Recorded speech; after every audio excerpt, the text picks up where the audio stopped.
하나님의 말씀 요한복음 15장 5절 말씀입니다. 나는 포도나무요 너희는 가지니 저가 내 안에 내가 저 안에 있으면 이 사람은 과실을 많이 맺나니 나를 떠나서는 너희가 아무것도 할 수 없음이라. 사람이 내 안에 거하지 아니하면 가지처럼 밖에 버리워 말라지나니 사람들이 이것을 모아다가 불에 던져 사르느니라. 아멘. 포도나무에 대한 비유는 14장에서 시작되어지고 있는 너희는 마음에 근심하지 말라. 하나님을 믿으니 하나님을 믿고 또 나를 믿으라고 하는 위로의 말씀의 연장선상에 있다고 말씀을 드렸습니다. 나는 포도나무요. 예수님께서 포도나무요. 아버지는 농부. 그리고 우리는 그의 가지라라고 하는 것이 너희는 마음에 근심하지 말라라고 하는 위로하고 어떻게 연결이 되어질 수 있는 건가라고 하는 거죠. 자, 포도나무를 농부가 심고 그 포도나무를 통해서 무언가 목적하는 바가 있을 거예요. 그게 바로 과실, 열매 아니겠어요? 그러니까 과실을 많이 맺는 아름다운 포도의 결실을 맺는 것이 목적이고 목표일 거예요. 농부의. 그래서 그 과실을, 탐스러운 과실을 참포도, 들포도가 아닌 참포도를 열매를 맺게 하기 위해서, 수확하기 위해서 농부는 어떤 일을 하시는데 그 가지, 그 열매는 스스로 걱정할 일이 아무것도 없는 것이지요. 그렇다라고 보면 열매로 맺어지는 그 아름다운 그 가지, 그것은 바로 그 농부, 그 나무, 거기에 달려있는 그 믿음이 있으면 되는 거라고 보시면 돼요. 그래서 지난 시간 우리는 뭐라고 말씀을 드렸느냐 하면은 아버지가 농부고 예수는 참 포도나무인데 너희가 내 안에 나와 함께 있다라고 보면 설마 부러져서 이제는 쓸모없는 것 같이 되어져 버린 그 가지를 할지라도 그걸 들어 올려서 정상적인 가지로 만들어 그 가지로부터 아름다운 열매를 맺게 하시겠다라고 하는 약속도 같이 살펴보았어요. 그러니까 그 일이 무엇이냐면은 내 안에 거하는 거라고 그랬어요. 내 안에 거하라. 그런데 요 4절에 대한 내용대로 보면 너희가 내 안에 거하면 나도 너희 안에 거한다라고 하는 조건절 같단 말입니다. 너희가 내 안에 거하면 나도 너희 안에 거하겠다라고 하는 식의 이야기 같아요. 근데 이건 그 어떤 가지를 향하여서 그 안에 거하라라고 하는 말이 아니라는 것은 너무 잘 아는 비유지요. 이유는 떨어진 가지, 부러진 가지가 스스로 회복할 수 있는 능력이 없어요. 당연히. 그러면 그 일은 누가 하신다? 농부가 하는 거예요. 농부가. 그러므로 너희가 내 안에 거하라라고 하는 말은 그 명령은 항상 드리는 말씀이지만 그렇게 하시겠다라고 하는 약속이라고 말씀을 드렸잖아요. 그러니까 너희가 내 안에 있게 만들고라고 하는 거예요.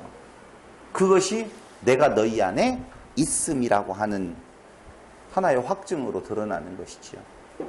내가 너희 안에 있으려면 어떻게 해야 돼요?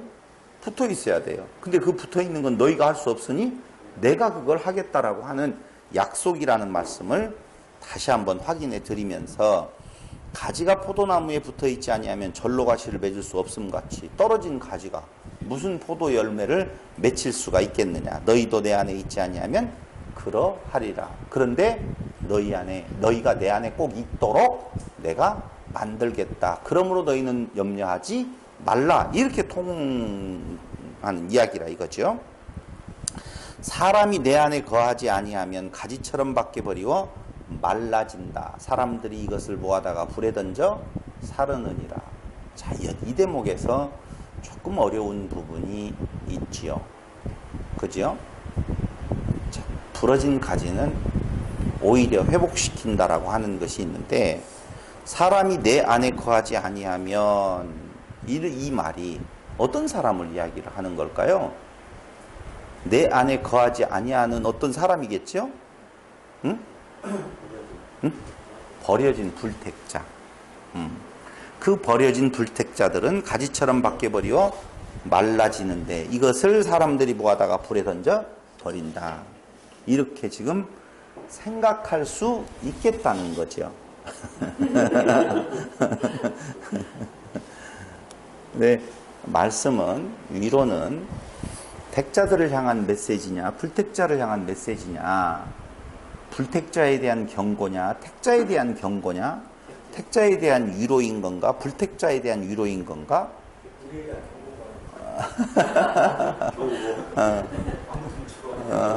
아니에요. 경고 아니에요.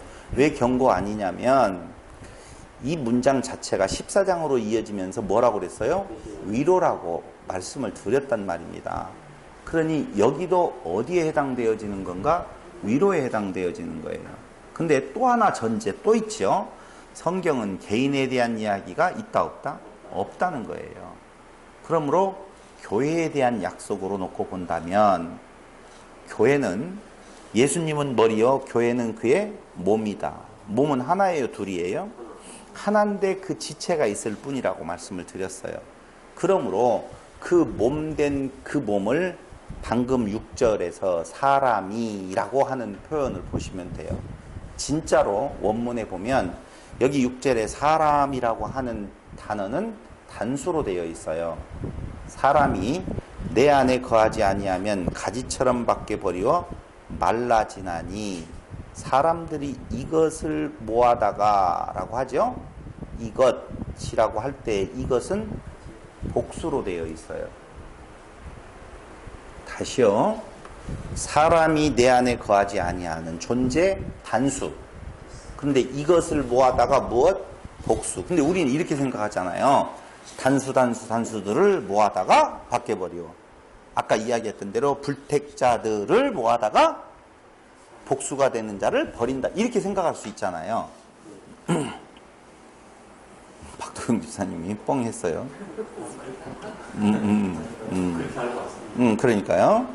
그러니까 버려진 자 사람들을, 사람이 그리스도 안에 있지 아니하는 사람 단수, 그 사람들의 집합 가지들을 밖에 불에 던지운다. 이렇게 생각할 수 있다 그 말이죠. 근데 그게 아니고 지금 이 전체의 흐름은 교회에 대한 위로인데, 그 위로는 한마디로 말하면 교회를 위한 것이 아니라 주님을 드러내시기 위한 내용이란 말이에요. 다시요. 위로하시는 주님을 드러내려고 하여 위로받는 교회를 드러내려고 그러세요? 주님을 위로하는 자, 완성하는 자, 열매 맺게 하는 자가 누구인데 어떻게 열매 맺게 하신다는 것을 알려주는 책이란 말입니다. 그러므로 여기 사람이라고 하는 것은 교회로 놓고 본다면, 단수로 놓고 본다면, 그 단수 안에 어떤 복수들, 어떤 가지들을 모아다가 불에 던져 사른다 그 말이에요. 충분하게 이해됐죠? 아니, 그 말 자체로는 이해되죠? 이해가 안 되는구나. 자, 일단 이렇게 말씀을 드리도록 하겠습니다. 포도나무가 있고 그 가지가 있는데, 그 가지는 포도나무에 있었던, 붙어 있었던 가지예요? 붙어 없었던 가지예요? 붙어 있지 아니하는 포도나무 가지가 어디가 나오겠어요? 아니, 생각을 해서 포도를 한번 키워보세요. 이렇게 키우는데 원 포도나무에 가지들이 있는데 옆에서 어떤 가지가 하나 있는데 포도 가지가 있어. 그 애시당초 붙어 있지 아니하는 포도나무 가지가 있어요, 없어요? 없어요. 다 붙어 있단 말입니다. 붙어 있는데 농부가 이거 어떻게 그림을 그려야 되겠네. 그림 또 못 그리는데 큰일 났네. 포도나무가 이렇게 별로 그렇게 크지 않잖아요. 여기에서 이제 어떤 이렇게 줄을 타고 가잖아요.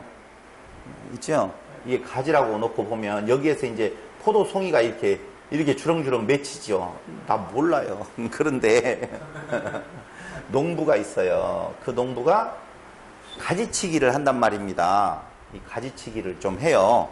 어떤 것들은 잘라요. 이렇게 자른다고 봐보자고요. 가지치기를. 근데 이 떨어져 난 가지는 이 붙어 있었던 거예요? 아니면 상관없는 가지예요? 붙어 있었던 가지란 말입니다. 자, 거기까지 이해됐죠?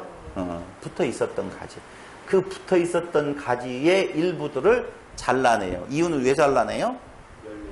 열매를 튼실하게 아름다운 열매, 들포도가 아닌 열매를 맺히기 위하여서 잘라내는 작업을 한다는 거예요. 이걸 뭐라고 그런다? 가지치기를 한다는 거예요. 그럼 가지치기는 그 밖에 있는 우리가 말하는 불택자의 가지치기예요? 택자 안에서의 가지치기일까요? 택자 안에서의 가지치기를 하신다. 지금 그 말이에요. 그 말이에요. 그럼 교회 안에, 그 교회 중에 지체 안에 그 쳐내야 될 가지들은 무엇이라고 생각 들어가느냐. 지금 제가 그 말이에요. 뭔 말이에요? 그게? 이 내용을 잘 아시기 위하여서 다른 성경 구절을 한번 찾아보도록 하시겠습니다. 여기 사람들이 이것을 모아다가 불에 던져 사르느니라 라고 하는 이 사르느니라 라고 하는 이 단어가 휴리스코라고 하는 단어를 써요. 무슨 단어? 휴리스코라고 하는 단어를 쓰는데요. 이 휴리스코가 쓰인 다른 성경 구절을 한번 찾아보면서 사른다는 말이 무슨 말인 건가를 한번 확인해 보도록 하겠습니다. 먼저 베드로후서 3장 10절과 14절을 한번 보겠습니다. 베드로, 히브리 야고보, 베드로죠. 저 뒤에 있어요. 베드로후서 3장 10절. 그러나 8절부터 보면 사랑하는 자들아 주께는 하루가 1000년 같고 1000년이 하루 같은 이 한 가지를 잊지 말라. 주의 약속은 어떤 이에 더디다고 생각하는 것 같이 더딘 것이 아니라 오직 너희를 대하여 오래 참으사 아무도 멸망치 않고 다 회개하기에 이르기를 원하시느니라. 그러나 주의 날이 도적같이 오리니 그날에는 하늘이 큰 소리로 떠나가고 체질이 뜨거운 불에 풀어지고 땅과 그 중에 있는 모든 것이 어떻게 되리라? 드러나리로다 라고 되어 있어요. 여기에 체질이 뜨거운 불에 풀어지고 땅과 그 중에 있는 모든 것이 드러나리라. 이 드러나리라 이 단어가 조금 전에 말씀드렸던 그대로 휴리스코라고 하는 단어를 써요. 똑같은 단어예요. 아까 체질과 같이 불에 아니 가지 잘라서 불에 던져 무엇한다? 살라버리겠다라고 하는 휴리스코 그 단어가 여기 베드로 후서에서는 뭐라고 되어져 있는 건가? 10절에 드러나리로다 라고, 땅과 그 중에 있는 모든 것이 드러나리로다 이렇게 되어 있고, 14절 그러므로 사랑하는 자들아 너희가 이것을 바라보나니 주 앞에 점도 없고 흠도 없이 평강 가운데서 나타나기를 힘쓰라. 이 나타나기를이라고 하는 요 말도 무슨 단어를 썼겠어요? 당연히 휴리스코라고 하는 단어를 쓰고 있어요. 그럼 휴리스코라고 하는 단어의 용례를 보면 여러 용례가 많이 나와 있는데 그 중에 찾다, 발견하다 이런 뜻을 가지고 있다 그 말입니다. 찾다, 무엇하다? 발견하다. 그러므로 다시 말씀드리면 이 세 가지의 구절을 통하여서 휴리스코라고 하는 단어는 찾다, 발견하다라고 하는 단어라고 말씀을 드렸다면 불에 살라 태워버린다라고 하는, 살라버린다라고 하는 말은 한마디로 말하면 소멸이라고 말할 수가 있잖아요. 불에 살라버린다라고 하는 것은 뭐밖에 안 남아요? 죄밖에 안 남잖아요. 그걸 우리는 다른 단어로 말하면 뭐라고? 소멸이라 이렇게 말한다니까요. 근데 요 베드로후서의 용례를 보니 이건 소멸한다는 것이 아닌 거예요. 그럼 이 뜻이 바로 무슨 내용을 가지고 있는 건가? 자, 굉장히 중요한 베드로후서의 작가는 재미난 휴리스코라고 하는 단어를 10절에다 쓰고 잠시 후 14절에다 쓰면서 어떤 것을 노림수를 가지고 있어요. 보세요. 10절. 그러나 주의 날이 도적같이 오리니 그날에는 하늘이 뜨거운 큰 소리로 떠나가고 체질이 뜨거운 불에 풀어지고 땅과 그 중에 있는 모든 일이 드러나리로다 라고 이야기할 때 우리는 체질이 다 풀어진다라고 하는 것을 소멸로 생각을 했잖아요. 그죠? 심판, 그건 다 뭘로 말한다? 심판, 소멸, 그리고 뭐가 내려오는 거예요? 새하늘과 새 땅. 여기까지 같이 왔죠, 지금? 다시 한번요. 소멸은 심판을 통하여서 이 세상에 있는 모든 것들이 없어지고 무엇이 온다? 새하늘과 새 땅이 온다 라고 생각을 하고 있었다는 것이죠. 예? 뭐 때문에 아니라고 이야기해요? 예? 휴리스코, 그건 소멸이 아니라 다른 의미를 찾다, 발견하다라고 하는 내용이라니까요. 그런데 이 10절에 대한 내용은 마지막 날에 대한 내용을 이야기를 해요. 체질이 뜨거운 불에 풀어지고 땅과 그 중에 있는 모든 일이 드러난다. 땅과 그 중에 있는 모든 것들이 드러나요. 드러난다. 근데 이 드러나는 것이 미래예요, 미래. 이 시점으로 보면 맞잖아요. 드러나게 되어 있다. 심판 때에는 그렇게 되어 있다. 그러면서 조금 가가지고 14절에 그러므로 틀림없이 그렇게 드러나게 되어 있으므로 사랑하는 자들아 너희가 이것을 바라보나니, 바라본다는 것은 미래의 소망이죠. 그걸 바라보나니 주 앞에서 점도 없고 흠도 없이 평강 가운데서 나타나기를, 휴리스코 하기를 또 무엇해라? 힘쓰라 라고 하는 내용이에요. 그러니 그건 그렇게 확실히 나타나게 되어 있으니 너희는 지금을 살아갈 때에 힘써라 그 말이에요. 휴리스코 하라 그 말이에요. 약속이 확실히 되어 있으니 너희는 그 약속을 믿고 이 땅 살아나갈 때 그것을 바라보고 그것을 힘쓰라 그 말이에요. 근데 그 단어가 뭐였었어요? 휴리스코라고 하는 단어를 쓰고 있다 그 말이에요. 근데 그 휴리스코는 사라져 버리고 없어져 버릴, 소멸되어질 거라고 보면 그걸 소망할 필요가 있어요, 없어요? 없는 거죠. 없는 거라니까. 그러니까 절대 소멸이 아니라고 하는 사실을 먼저 우리는 알아야 된다라고 하는 것입니다. 그럼 소멸이 아니라고 하면 도대체 뭐냐? 그건 불순물이 제거되어지고 온전한 새 것으로 나타나다, 새 것으로 찾다, 새 것으로 발견하다 그런 의미예요. 뭐가 제거되어진다? 불순물이 제거되어진다 라고 하는 의미라니까요. 불순물이. 그래서 조금 전에 읽었던 베드로 후서에서 나오고 있는 체질이 어떻게 풀어진다라고 나올 때에 그 체질이라고 하는 것이 무엇이냐? 체질이 뭐예요?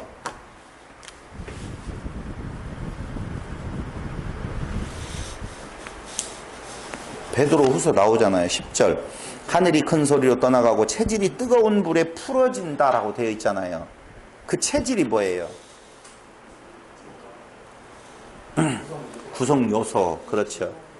이건 헬라 철학에서 나온 용어인데요. 체질이라고 하는 것이 그것은 세상을 구성하고 있는 원물질을 말해요. 세상을 구성하고 있는 원물질, 세상을 구성하고 있는 원물질은 멋과 무엇으로 되어져 있느냐? 첫 번째는 뭐라고 알고 있어요? 땅과 공기와 두 가지는 그렇죠. 물과 또요. 어렵다. 헬라 철학 용어라니까요. 체질이라고 하는 말 때 세상을 구성하고 있는 원물질을 네 가지로 보는데 그 체질을 땅과 공기와 물과 불이라고 봐요. 불. 진짜라니까. 근데 여기에 아픔이 있죠? 땅과 공기와 물과 불로 보는데 그 체질이 불로 태워진다면 말이 돼야 안 돼요? 안 되죠. 아니, 원물질이 이건데 이 불을 불로 태운다고요? 그 자체가 논리적으로 모순을 가지고 있다라고 하는 거예요. 근데 여기 체질이라고 하는 말은 우리가 굉장히 잘 알고 있는 단어 중에 같은 헬라어를 써요. 그러니까 체질이라고 하는 단어가 있을 거 아니에요. 그 단어, 헬라어는 스토이케이아라고 하는 단어를 쓰는데 이 스토이케이아는 어디에도 우리가 나와서 그 스토이케이아를 성경에서 번역해 놓았느냐 하라고 하면은 초등학문 못 들어봤어요? 무엇을 초등학문이라고 그래요? 율법을 초등학문이라고 하잖아요. 근데 이 초등이라고 하는 내용을 뭐라고 말한다? 스토이케이아라고 하는 같은 체질이라고 하는 단어하고 같은 단어를 쓰고 있다라고 하는 거예요. 여기에서. 그럼 다시 한번 말씀을 드리면 율법이라고 하는 부분에 대한 내용, 초등학문, 그리고 그 초등이라고 하는 것들이 한마디로 말하면 인간을 죄에 빠뜨리는 하늘의 영들을 가리킬 때 정사와 권세라고 하는 단어를 쓰지요. 하늘의 권세 잡은 정사와 권세, 그걸 하늘의 영들인데 그건 하늘의 영들은 우리를 뭘로 빠뜨린다고요? 인간을 죄에 빠뜨린다 라고 하는 거예요. 그러니까 이렇게 보시면 돼요. 여기 초등학문에 해당되어지는 것은 율법을 잘못 해석한 것들, 율법의 본 뜻이 아닌 율법을 외형적으로 보는 것들 이해됐죠? 초등학문은 율법을 말하잖아요. 그렇죠? 근데 그 율법이 잘못되어졌단 말입니다. 율법은 너 자신을 알라라고 하는 건데 그 율법으로 자기를 드러내는 데 쓰인다 라고 하는 것, 그것을 뭐라고 말한다고요? 초등학문이다 이렇게 말을 한다니까요. 그러므로 그것이 체질이요, 그 체질이 풀어 없어진다 라고 하는 말은 한마디로 말하면 불이 무엇을 살라버려요? 초등학문, 다시 말씀드리면 율법을 통하여서 자기의 의를 드러내고자 하는 인간의 그 악한 것들을 잘라버리겠다 그 말이에요. 그건 단수이겠어요? 복수이겠어요? 복수지요, 당연히. 그러니까 교회, 그 교회 안에 지체들 속에 있는 그 복수의 무엇들을, 불순물들, 다시 말씀드리면 초등학문, 다시 말씀드리면 율법을 잘못 해석한 그 자기 높임에 대한 내용들, 그것이 바로 뭐라고요? 구성하고 있는 기본 물질들, 인간이 구성하고 있는 기본 물질이라 그 말입니다. 그것들이. 인간은 하나님의 은혜가 없이는 그 구성 물질이 초등학문 뭐예요? 자기를 내세우는 악한 것들, 그 정사와 악한 영들, 우리를 악한 쪽에 빠뜨려 버리려고 하는 부정적인 모든 것들을 무엇하겠다? 제거하겠다 그 말이에요. 누가? 주님께서. 말라기서 3장 2절에 보면 한번 보세요. 말라기서 3장 2절.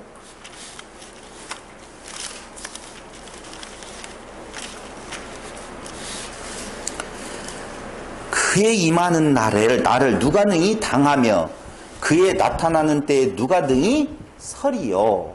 잘 들어보세요. 그는 금을 연단하는 자의 불과 표백하는 자의 잿물과 같을 것이라. 금을 연단하는 자의 뭐라고 그랬어요? 불. 여기 불로 체질과 같이 불어버린다라고 했잖아요. 그는 금을 뭘로 연단해요? 불로 연단한다, 재련한다라고 이야기를 하잖아요. 왜 불을 가지고 재련을 하죠? 불순물 제거예요. 너무 잘 알잖아요. 소금을 불로 굽는 이유는요, 불순물 제거예요. 800도씨에서 소금을 태우면은요, 그 800도씨 안에서 불순물이 날아가 버리는 거예요. 근데 안 날아가는 불순물을 제거하기 위해서는 어떻게 해야 돼요? 황토로 하면 안 돼요. 왜냐하면 소금이 완전히 녹아가고 황토하고 섞어진대요. 그러므로 무엇을 해요? 여기에다가 대나무로 하는 거예요. 대나무에다가. 그래서 1200, 1300도로 올리면 대나무는 타서 없어져 버리고 소금만 남아요. 황토같이 섞여지는 것이 있다 없다? 없어. 그럴 때 1200, 1300도씨에서 800도씨에서 없어지지 아니했던 불순물들을 제거하는 거예요. 그러니까 강한 불순물이 있을수록 강한 재련, 강한 불이 들어가겠죠. 무섭지요.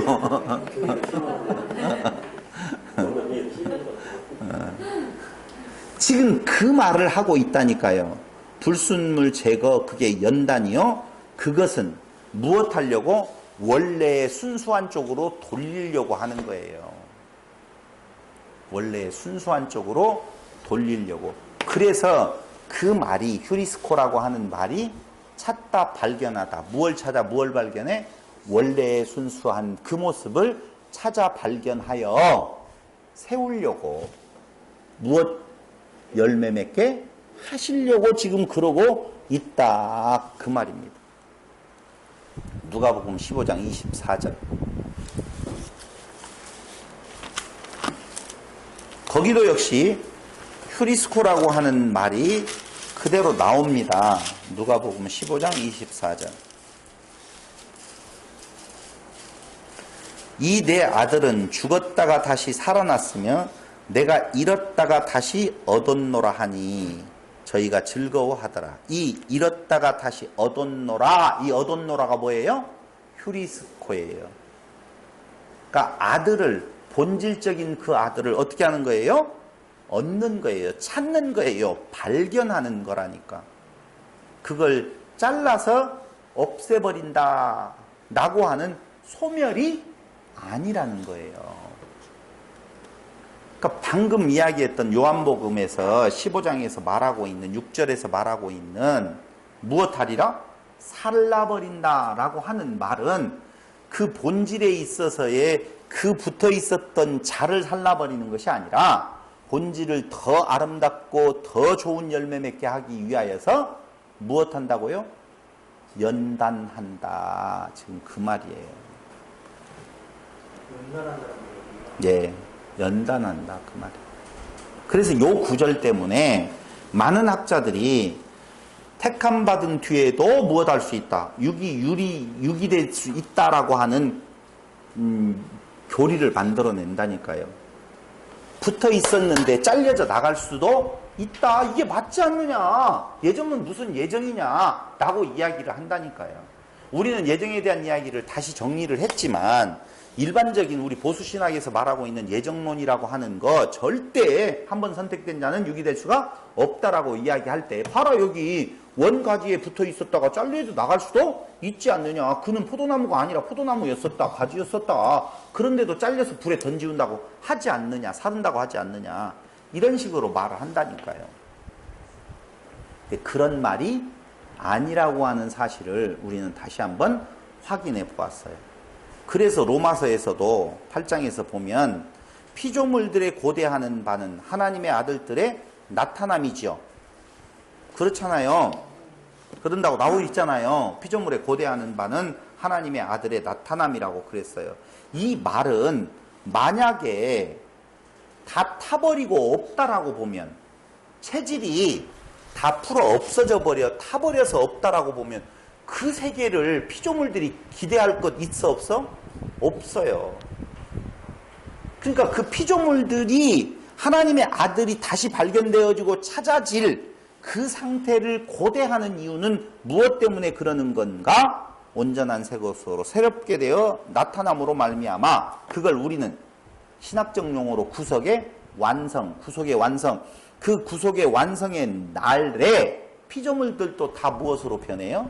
새 것으로 회복될 것을 알고 있기 때문에 그날을 기대하는 것이라 라고 하는 것입니다. 그때 우리는 하늘로부터 무엇이 온다고요? 새하늘과 새 땅이 온다라고 말을 하잖아요.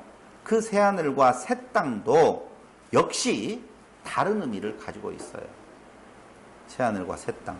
그러니까 세상이 멸망하고 새하늘과 새 땅이 하늘로부터 오는 것이 아니라 그 새하늘과 새 땅, 세상은 뭐라고 말해요? 카이로스라고 하죠. 근데 새하늘과 새 땅일 때에는 쓰는 헬라어 단어가 카이노스라고 하는 단어를 쓰게 되어지는데 그 카이노스라고 하는 단어는 원래 상태에서 어긋난 것을 바로잡는 것, 그렇게 되어 있어요. 그러니까 새하늘과 새 땅은 모든 것들이 다 없어져 버리고 새로운 뉴라고 하는 것이 내려오는 것이 아니라 뭐라고요? 원래 상태에서 어긋난 것을 바로잡는다 그 말이에요. 그런데 요한계시록에서 뭐가 나와요? 성전이 내려오지요.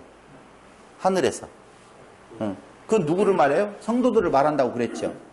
그건 새로운 것이 내려오는 것이 아니라니까. 그럼 뭐가 내려와요? 바로잡혀진 성도들. 새로운 사람이 오는 것이 아니라 그 말이에요. 다시 말씀드리면 죄의 결과로 오는 모든 현상들이 어떻게 제거되어지고, 죄의 결과로 뭐가 왔어요? 자기를 드러내는 자기 있음의 상태. 하나님은 무엇을 하는 거예요? 그것만 제거하면 돼요. 그럼 그 안에 당신이 선택하신 자가 오롯이 남아 무엇을 아는? 오직 하나님만이 주님이시다라고 하는, 예수님만이 주님이시라고 아는 그것만 오롯이 남는다니까. 그 외타의 모든 것들은 다 불로 사멸되어져 버린다니까요. 그때 베드로 후서에서 뭐라고 그랬어요?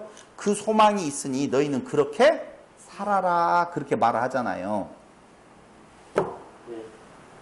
그러므로 우리는 옛사람을 벗고 새사람을 입으라라고 이야기할 때 그 옛사람을 살라버리는 농부의 행위, 그것은 온전한 열매로 거두시려고 하는 주님의 뭐예요? 사랑이지요.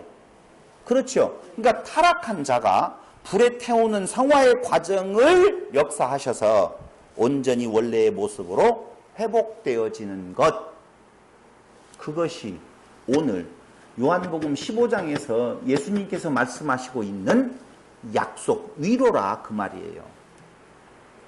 근데 봐봐요. 여기에 하나 불에 던져 살라버린다, 육의 소욕들을 다 살라버리겠다라고 하는 주님의 약속인데,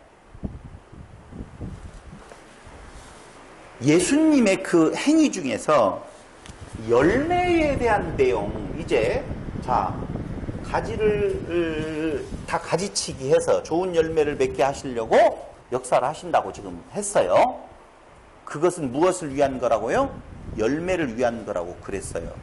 근데 한번 보시라고. 열매가 도대체 뭐예요?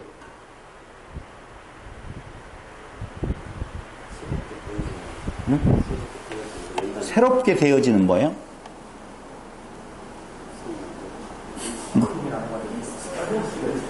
그리스도, 크게 이야기를, 논리를 하나를 가지고 정확하게 콱 찍어서 이야기를 하세요. 여러 설명하려고 하지 말고. 열매는 도대체 뭐예요? 그리스도로 뭐가 나타나는데요? 성도가요? 어떻게 나타나요?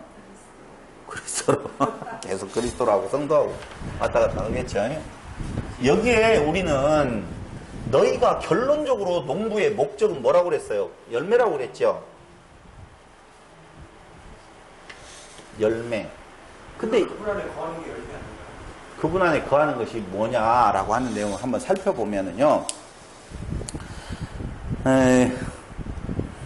마가복음에 보면 예수님께서 성전으로 가시는 모습이 나오잖아요.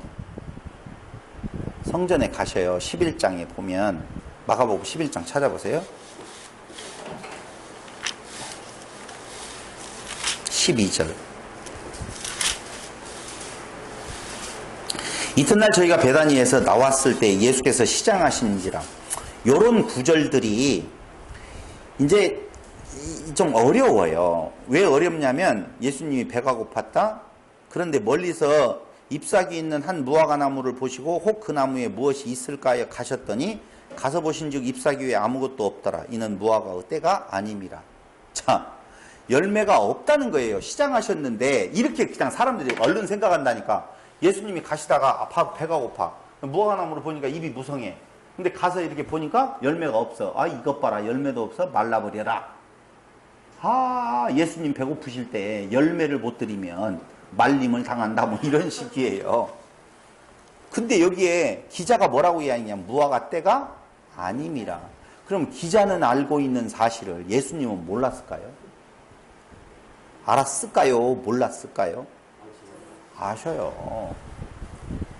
그런데 예수님 심술보가 자기 배고프면 때가 아닌 때에도 불구하고 화나가지고 행패를 부리시는 모습이에요. 이걸 뭘로 해석할 거예요, 지금? 해석할 수 있어요? 때가 아니어서 열매 없는 나무를 저주하여서 말라버리는 예수님. 어떤 모습이에요, 도대체? 전능하신 예수님, 주권자인 예수님, 그냥 맘대로 하시는 예수님. 그게 아니고요. 예수께서 나무에게 일러가라 14절. 이제부터 영원토록 사람이 내게서 열매를 따먹지 못하리라 하시니 제자들이 이를 듣더라. 제자들이 황당하게 생각하셨을 거예요. 황당하게 생각하고 있었을 거예요. 그러고는 어디로 올라가요? 성전으로 올라가셔서 성전을 어떻게 해요? 정결케 하셔요. 정결케 하셔요. 자, 여기 잘 들어보세요. 그러고 뒤에는 이 정결케 하시는 의미가 뭔 줄 아죠? 파는 자들을 막 해서 하고 난 뒤에 다시 내려오셔요. 이제 내려오셔서 20절. 저희가 아침에 지나갈 때 무화과 나무가 뿌리로부터 마른 것을 보고 베드로가 생각이 나서 여짜오되 랍비여 보소서 저주하신 무화과 나무가 말랐나이다. 베드로가 왜 이런 말을 했겠어요? 아니 도저히 이해가 안 가는 거야. 때가 아니 되어서 열매가 없는데 그걸 말르라고 했는데 잠깐 성질나서 배고픈 나머지 말라버려라. 진짜 마를 거라고 생각을 했어요? 안 했겠어요? 안 했겠죠. 예수님의 심술 정도로 생각할 수도 있겠죠.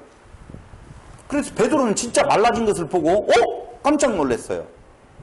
21절 베드로가 생각이 나서 여짜오되 랍비여 보소서 저주하신 무화과 나무가 말랐나이다. 예수께서 대답하여 저희에게 이르시되 하나님을 믿으라. 내가 진실로 너희에게 이르노니 누구든지 이 산더러 들리어 바다에 던지우라 하며 그 말하는 것이 이룰 줄 믿고 마음에 의심치 아니하면 그대로 되리라. 그러므로 내가 너희에게 말하노니 무엇이든지 기도하고 구하는 것은 받은 줄로 믿으라. 그리하면 너희에게 그대로 되리라. 서서 기도할 때 아무에게나 혐의가 있거든 용서하라. 그리하여 하늘에 계신 너희 아버지도 너희 허물을 사하여 주시리라 하더라. 뭔 말이에요? 도대체 많이 봤는데 이게 도대체 뭔 말이에요? 무화과 나무 사건을 통하여서 도대체 뭔 말인지는 모르지만 이제까지 잘 아는 줄 알고 넘어갔었잖아요. 이게 무슨 말이냐면요.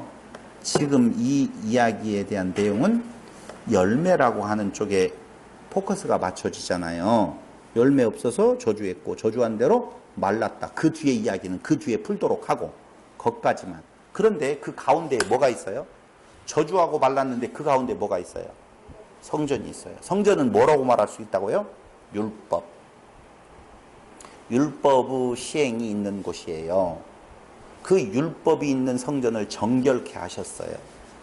그럼 율법에 대한 내용이 잘못 지금 되어 있다는 거거든요. 어떻게 잘못되어 있다고요? 열매 없는 모습이라 지금 그 말이에요. 한마디로 말을 하면 열매 이야기를 했는데 가운데 성전이 나오면 성전에 열매가 없다는 거예요. 그 유대인들의 그 성전에서 열심 내는 모습들이 무슨 모습이다?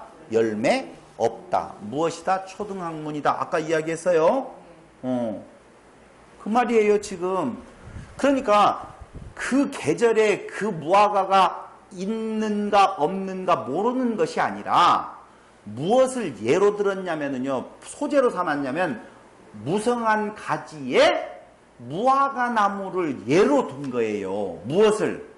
성전, 율법으로 자기 의를 드러내려고 하는 자들의 모습은 무엇이다? 그런 것이다. 그 말이에요. 무화과 나무. 잎이 무성한데 열매가 없다는 것. 그 말이라니까. 그럼 농부가 예를 들어서 가지치기를 할 때 어느 가지를 치느냐? 우리는 잎이 많은 것이라고 생각을 하고 있지만은 아니에요. 농부는 알아요.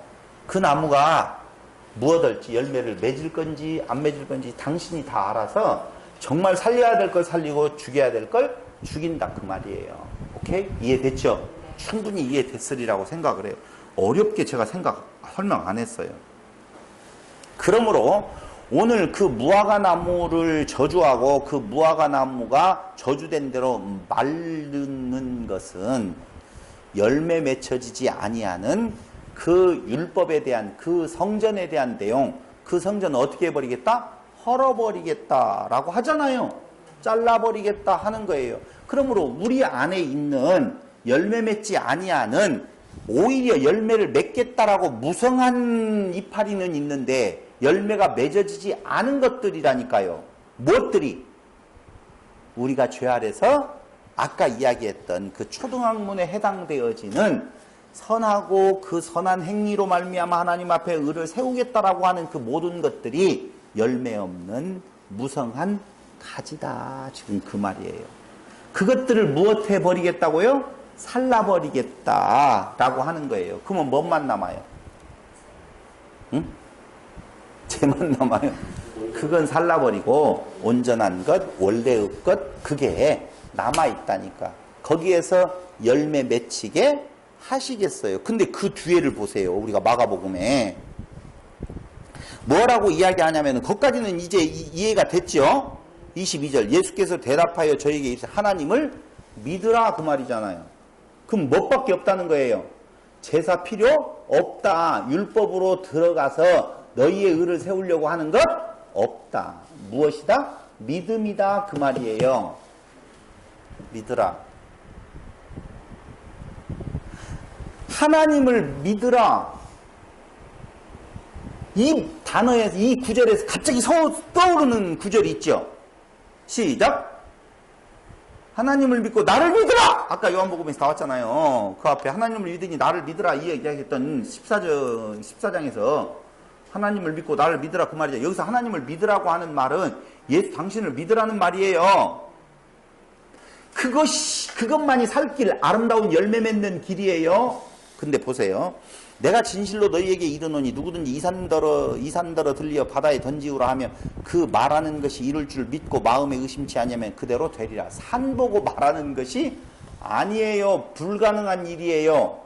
사람으로서는 산을 옮기는 것은 뭐다다? 불가능하다. 산을 옮길 만한 믿음이 있다 할지라도 무엇이 없으면, 사랑이 없으면 인간의 행위로는 어떠한 것으로도 이룰 수 없어요. 그런 능력을 보인다 할지라도. 다시 말하면 인간의 착한 모습, 선한 모습, 윤리와 도덕적인 모습을 아무리 쌓고 쌓아 산을 옮기고 몸을 불사르게 내어주는다 할지라도 그걸로는 꽝! 뭐가 없으면, 사랑이 없으면 그 사랑은 내 안에 무슨 사랑이라고 하는 것, 아니 몸을 불사르게 내어주는 것이 인간이 말하는 뭐예요? 사랑이잖아요. 근데 사랑이 없는 것과 그것을 따로따로 대비하고 있잖아요. 그러므로 그때 사랑이 없을 때 그 사랑은 인간에게 있는 어떤 사랑을 말하는 것이 아니라 그건 필요 없고 오직 주님의 그 사랑이 없으면 다 꽝이다 그 말이에요. 여기 그 말이라니까 이게. 믿고 마음에 의심치 않으면 그대로 되리라. 이럴 줄 믿고, 그건 뭐냐? 그 믿음, 하나님을 믿으라고 하는 말은 자기의 의를 다 무엇하는 거예요? 포기하는 상태예요. 여기 제가 말하는 그 문장을 잘 들으셔야 돼요. 자기 없음, 자기 의를 무엇하는 거라고요? 포기하는 거예요. 근데 그럼 나보고 하라는 것으로 들려지잖아요. 근데 그게 아니라는 거예요.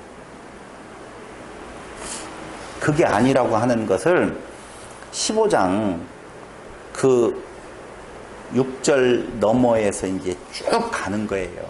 그러니까 명령으로 말을 해요. 자칫 명령을 들을 때에 내가 해야 되겠구나 하는 것은 또 뭐라고요? 그게 아까 던지어서 살라질 내용들이라 그 말입니다. 그때 그 명령 앞에 우리는 오히려 나 없습니다. 나 그런 존재가 못 되는군요. 당연한 결과예요. 그런데 그런 존재가 못 되는군요 라고 하는 고백이 나오는 것이 아니라 어떻게 붙들어 보려고 하잖아요. 그걸 어떻게 하겠다는 거예요? 살라버리시겠다. 누가? 주님이 어떻게? 성령으로. 그래서 성령을 구하라 그렇게 나오는 거예요. 그것도 뭐라고요? 약속이라니까. 약속이에요. 그러니 너희는 무엇하지 말라? 근심하지 말라. 이렇게 지금 성경이 이야기를 하고 있다니까요. 또 다시 봐보세요. 23절, 24절. 그러므로 내가 너희에게 말하노니 무엇이든지 기도하고 구하는 것은 받은 줄로 믿으라. 그리하면 너희에게 그대로 되리라. 뭘 구하라고요? 성령을 구하라. 그 말이잖아요. 그의 나라와 그의 의를 구하라. 다 그 말이에요. 그분이 하시겠다. 어떻게? 성령으로. 여기에서 그런 말이지 무슨 다른 내용 불순물들이 오히려 끼면 안 되지요. 그러니 이 요한복음 15장 6절의 말씀을 가지고 인간의 선한 의를 행하라라고 이야기를 한다면, 잘려지지 않으려면, 불에 살라지지 않으려면 선한 행위를 하라고 하는 것은 전혀 반대의 이야기를 하고 있는 거라니까요. 너 잘려진 가지 될 거야. 붙은 가지 될 거야. 잘해. 아니면 잘려져서 불에 던져 살라버릴 거야. 그 말하는 자가 더 안 해. 더 안 한다니까요. 아니, 더 안 하고 덜 안 하고가 없어요. 저는 이것도 또 내면으로 보면은요. 어저께 공항에서 오면서 어떻게 유튜브를 좀 봤어요. 제법 큰 교회인 것 같아요. 큰 교회인데 죄송해요. 내가 그렇게 안 입어서 내가 문제가 됐는데 참 어떤 목사님이 큰 교회에서 정말 말쑥하더라고. 미남이더라고. 무슨 교회인지 그 교회를 잘 안 봤네요. 그 교회 목사님 설교하시는 내용을 보니까 참 점잖하고 참 정중하게 말쑥하게 빼있고 쫙 해서 아주 조용조용하게 말씀을 하는데 안 반할 수가 없겠더만. 외형적으로. 네? 이미 자꾸 잘생겼어요. 확실히 잘생겼더라고. 그 모습을 보니까. 근데 죄송해요. 내가 내 마음이 들어갔던 내용이니까 어떤 교회라고도 말도 안 했고 지금. 근데 왠지 느끼해. 내가 보면서도 왠지 느끼해. 근데 저 사람은 저렇게 말을 하면서 자기의 그 삶의 모습은 어떨 건가? 집에 들어가서 각시하고 싸울까? 안 싸울까? 아이들 문제로 인하여서 다툴까?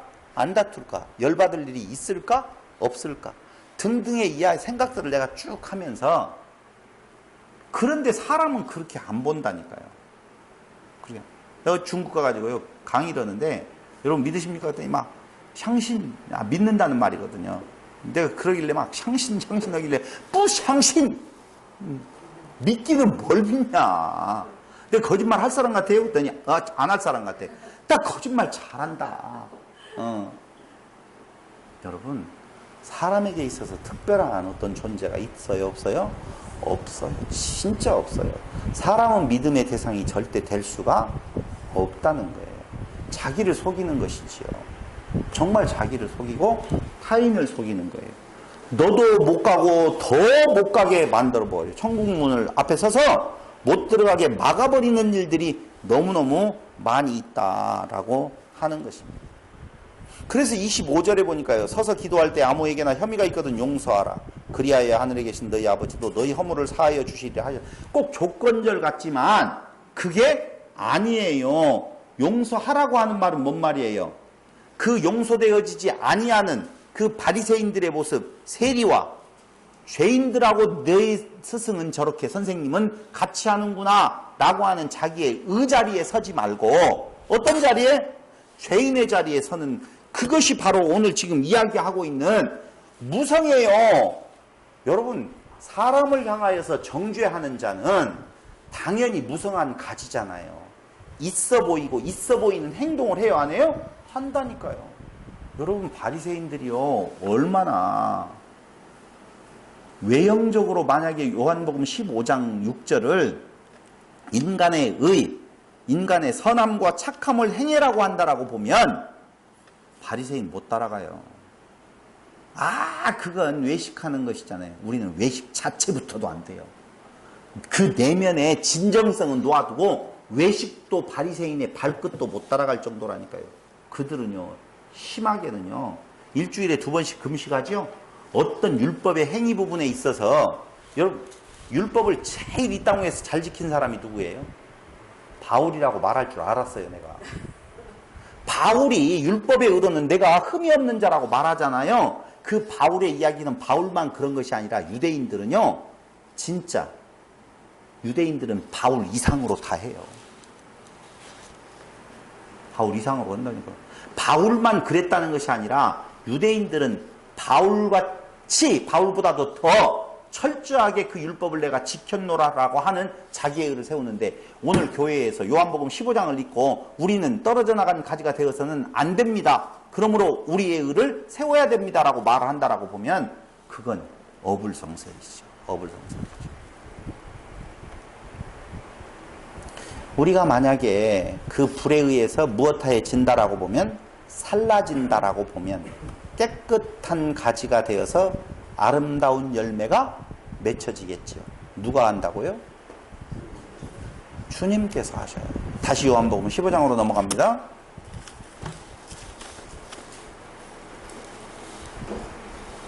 거기 그대로 나와요. 불에 던져 사르는 일을 해놓고 너희가 내 안에 거하고 내 말이 너희 안에 거하면 무엇이든지 원하는 대로 구하라. 그리하면 이루리라. 아까 구하라고 했어요, 안 하라고 했어요? 마가복음에서도 구하라 그랬잖아요. 무엇을 구해요? 그의 은혜를 구하는 것밖에 없어요. 그의 나라와 그의 의를 구하는 것밖에는 없어요. 성령을 구하는 것밖에 없다니까요. 그것들이 그분이 오셔서 무엇한다? 가지치기 해주신다는 것이죠. 안 되잖아요. 안 돼요. 그러니까 가지치기를 할 때에 무슨 현상이 일어나는 건가? 아파요, 여러분. 안 아프겠어요? 아파요, 안 아파요? 안 아픔 당해봤어요? 그럼 나는 책임 못 져요, 여러분.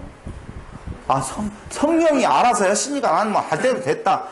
이야기했잖아요. 성령의 법이 사망의 법과 싸워. 우리 안에 두 마음, 두 법이 싸운다고 그랬잖아요. 싸우는데 안 아프다고요? 왜 우리는 아파요? 통증을 왜 느껴요? 싸우는 거잖아요. 안에 병균과 이제 방어하려고 하는 것이 둘이 싸우니까 아픈 거라니까요. 근데 아픔이죠. 육적으로 뭐 상처난 것이 아니라, 그게 바로 바울의 아픔의 고백이라니까. 난 공고한 자로다. 그런데 그런 공고한 자로다라고 나오는 내 모습이 무엇하고 있는 거예요? 가지치기 하고 있는 거라니까. 그걸 내가 하는 것이 아니라 그 말입니다. 그러니까 그 가지치기의 현장이 안 보이면 불택자인 줄 알면 돼요. 모르겠다, 다들. 그건 가룟 유다가 하는 그런 회개가 아니라니까. 그런 회개가 아니에요. 내가 윤리와 도덕적으로 나쁜 짓을 했다라고 하는 말이 아니라니까. 근원적으로 내가 하나님 자리에 앉으려고 하는, 나의 의를 드러내려고 하는 내 모습에 대한 바울의 고백을 봐봐요. 거기 어디 나쁜 짓을 했다라고 하는 내용이 아니라니까. 내가 주님을 팔았다라고 하는 말이 아니라니까. 아니에요. 절대 아니에요. 그러면서 너희가 과실을 많이 맺으면 내 아버지께서 영광을 받으실 것이요 너희가 내 제자가 되리라. 이것도 꼭 조건절 같죠? 아니에요. 열매를 많이 어떤 열매로? 참포도나무, 참포도 열매. 참포도. 아름답고 튼실하고 맛있는 아버지께서 나를 사랑하신 것 같이 나도 너희를 사랑하였으니 나의 사랑 안에 거하라. 내가 아버지의 계명을 지켜 그의 사랑 안에 거하는 것 같이 너희도 내 계명을 지키면 내 사랑 안에 거하리로다. 내 계명을 지키는 것이 뭐예요? 12절. 내 계명은 곧 내가 너희를 사랑한 것 같이 너희도 서로 사랑하라 하는 이것이니라. 이것도 이제 또 문제가 뭐예요? 그런 걸로 내 행위에 대한 내용으로 생각이 되어지면 안 되는 거예요. 그래서 우리는 그 바느질 부분에 있어서 골무하고 바늘하고 뭐가 뭐 우수하냐? 아니 그게 서로 없이 어떤 일이 이루어질 수가 있어요? 없어요? 전혀 없죠. 한마디로 말을 하면은요, 이 땅 위에서 예수님은 무엇 하셨어요? 고난당하셨어요. 왜요? 복음을 선포하시면서 그러는 거예요. 여러분들은요, 윤리와 도덕적으로 생각을 해봐요. 죽었던 스데반 집사는 윤리와 도덕적인 행동을 한 것이 아니에요. 오직 뭐밖에 없어요? 그냥 예수가 그리스도라고 고백한 것밖에는 없어요. 왜 그 고백을 해요? 왜 그 고백을 해요? 그는 그 고백을 하고 죽잖아요. 근데 왜 그 고백을 했어요? 그게 생명이니까. 그 생명이니까 그 고백을 한 거예요. 예수님은 왜 죽으셨어요? 그 길이 생명이니까. 그 길이 생명이니까. 근데 그 스데반 집사의 죽음으로 열매가 맺어져요, 안 맺어져요? 어디가 맺어져요? 그게 스데반 집사가 했어요?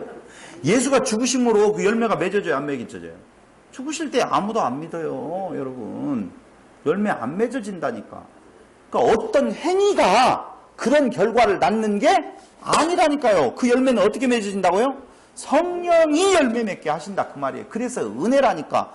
우리는 그 안에 그 복음을 그렇게 그냥 전달할 수, 그것만이 생명이다라고 전하는 그 일을 그분이 하게 하실 때 하는 것이지. 근데 그것도 안 되더라는 거예요. 그 고백이 바울의 고백이에요. 바울은요, 한치의 망설임도 없이 막 앞으로만 간 거 아니에요. 얼마나 많은 고민을 했겠어요. 잘못된 판단을 할 때도 있어요, 없어요? 있어요, 당연히. 그 잘못된 판단은 뭐 때문에 하겠어요? 당연히 나가 살아 있었을 때 되어지는 내용들이거든요. 일로 갈까 절로 갈까, 자기는 일로 가고 싶은데 이쪽으로 이끌어 간다니까요. 그때 그 갈등, 그 구조, 이거 아닌데라고 하는 마음들, 이런 것들을 보게 만드는 것이 하나님의 은혜라고 하는 거예요. 오늘 그 이후로 넘어가면은 결국은 무엇으로 가요? 성령으로 가게 되어 있다는 것입니다. 오늘 6절까지에 대한 내용은 다른 거 없어요. 다른 거 없어요. 윤리와 도덕적으로 선을 쌓아 떨어지지 않는 가지가 되라는 것이 아니라 오히려 주께서 약속을 지금 하고 계시는 거예요. 너희를 끝까지 버리지 아니하고 아름다운 열매 맺게 하기 위하여서 너희 속에 있는 옛 것들을 어떻게 하고 불로 살라버리고 아름다운 과실 맺게 하시겠다라고 하는 약속이 15장에 잘 나타나고 있다 그 말입니다. 은혜 아니면 살 소망이 없는 것이죠. 우리는 이 땅이 완전히 소멸되어진다 라고 하지 말고 무엇이 소멸되어진다? 우리 안에 육의 소욕, 필요 없는 가지들을 다 잘라내요. 그 삶의 모습이 우리 안에 나타나요. 그것이 성화가 좀 더 되느냐 덜 됐느냐라고 하는 마지막 완성은 무엇으로? 성령께서 시작하신 일을 성령께서 마무리하신다. 이게 우리에게 주어진 약속이니 그 약속 안에 은혜로 살아가시는 성도 여러분들 되시기를 바라겠습니다. 기도드리겠습니다. 고마우신 아버지 하나님, 참으로 주님만이, 예수님만이 우리의 주되심을 다시 한번 알고 고백합니다. 우리의 삶에 오셔서 우리를 날마다의 삶 속에서 그 높여지고자 하는 소욕들을 제거해 주시고 아름다운 열매 맺는 가지로 아버지 하나님 영광을 드러내는 가지로 그게 하나님의 영광, 인간이 없어지고 오직 주님만이 드러나는 것이 하나님의 영광 되어짐을 만물 위에 선포하는 아름다운 삶을 살아가게 하여 주시기를 예수님의 이름으로 기도드립니다. 아멘. 뭐 말씀드리지는 못했지만 그런 거예요. 만약에 우리가 윤리와 도덕으로 그 일이 이루어지는 것이라고 보면 그건 누구의 영광이에요? 우리 영광이죠. 근데 그걸 하나님의 영광이라고 말하는 것은 우리 보고 윤리와 도덕적으로 드러내라고 하는 것이 절대 아니라고 하는 사실. 다시 한번 확인해 드리면서 말씀 마치겠습니다.